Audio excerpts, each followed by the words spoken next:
You don't belong here, and you never will. The shrill voice of the billionaire's mother echoed across the glittering ballroom. Before anyone could react, she seized the young maid's uniform and ripped it in front of hundreds of guests, leaving the black maid trembling in shame. Gasps erupted, wine glasses froze mid-air, and all eyes turned to the billionaire. His reaction was not what anyone, least of all his mother, expected. The Hamilton estate was legendary. A palace of marble and chandeliers, its halls had seen presidents, royalty, and billionaires. On this particular night, the ballroom shimmered with grandeur, golden chandeliers dripping light like diamonds, violins humming softly in the background, and guests in gowns and tuxedos mingling with laughter. For the wealthy, it was another evening of indulgence.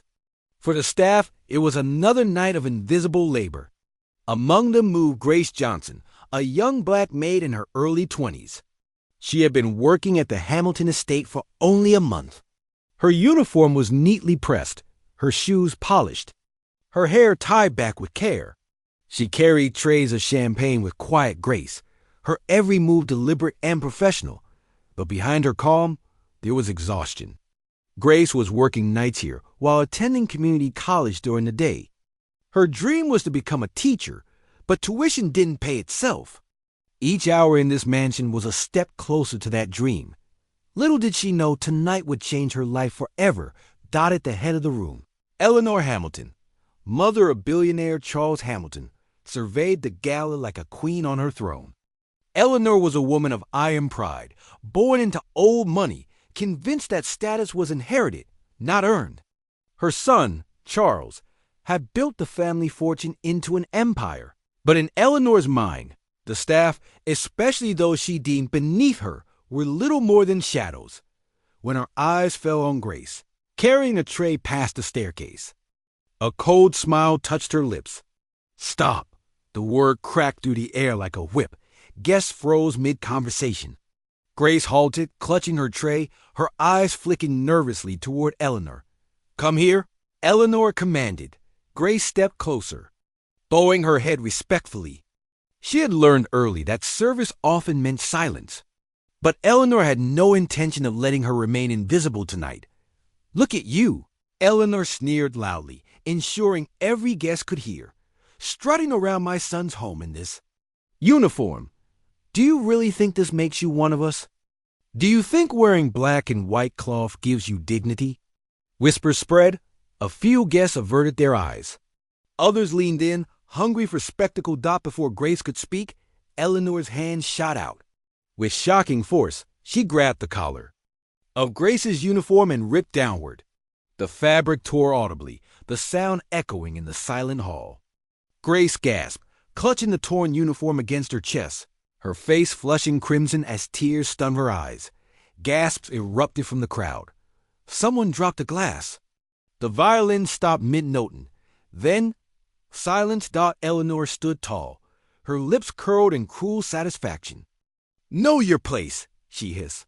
All eyes turned to Charles Hamilton. Charles, the billionaire's son, had been standing near the fireplace, a glass of wine in his hand. His face was unreadable, his jaw tight. For a moment, the room held its breath. Everyone assumed he would do what was expected: laugh it off, sigh with his mother, dismiss the maid as if nothing had happened. But instead, Charles placed his glass down. Slowly, deliberately, he crossed the marble floor toward Grace. His footsteps echoed louder than the whispers. He shrugged off his tailored tuxedo jacket and, without a word, draped it over Grace's trembling shoulders. Covering the torn uniform, the guests gasped again, this time not at cruelty, but at compassion. Charles turned to face the crowd, his voice calm but carrying the weight of command. "No one," he said, his eyes sweeping the room, "tears down the dignity of another human being in my home. Not even my mother." A ripple of shock ran through the hall. Eleanor's face paled, her lips parting in disbelief. "Charles," she began, but he raised a hand, silencing her. His voice grew sharper, each word cutting like glass.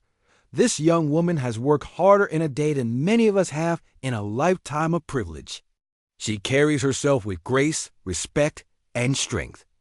And what have we shown her tonight? Mockery? Humiliation? Cruelty? If anyone here believes that is acceptable, you may leave my home right now.